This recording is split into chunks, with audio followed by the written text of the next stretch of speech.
जी आपको जड़ावाला से अफसोसनाक खबर से आगाह करते चलें। जड़ावाला में आसमानी बिजली गिरने से 50 साल शख्स जाँ बहक होने वाला शख्स फसलों में अपने जानवरों के लिए चारा काट रहा था कि आसमानी बिजली गिरने से मौके पर ही जान की बाजी हार गया। अफसोसनाक वाक़या सईदवाला रोड चक नंबर 240 गाहबे के करीब पेश आया, जहां पर आसमानी बिजली गिरने से जड़ावाला का रहायशी जान की बाजी हार गया, जो कि अपने जानवरों के लिए फसलों में चारा काट रहा था।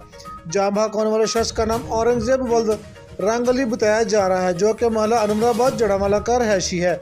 जाँ बहक होने वाले शख्स का भाई साथ वाले खेतों में जानवरों के लिए चारा काट रहा था कि आसमानी बिजली गिरती हुई देखी गई तो साथ वाले खेतों में औरंगजेब भी चारा काट रहा था, जिसके ऊपर आकर गिरी और औरंगजेब मौके पर ही जान की बाजी हार गया।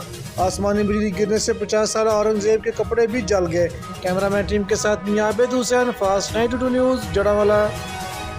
नवापुर रजाबाद के नजदीक रहिंदा। अच्छा, ये सुबह की करन आया थे? इत्थे पट्ठे वड्डण आया सी। अच्छा, पट्ठे वड्डण आया है। जेड़ा भाई जेड़ा उस तो 2 किले पीछे सीगा। अच्छा, ਉਹਨੂੰ पता चलिया भी मेरे भाई ਨੂੰ बिजली पै गई, नाल दे आवाज़ां ला दी बिजली पई है, उनकी वजह नाल बहुत हो गया। कपड़े भी उनके जल गए ने। ठीक है।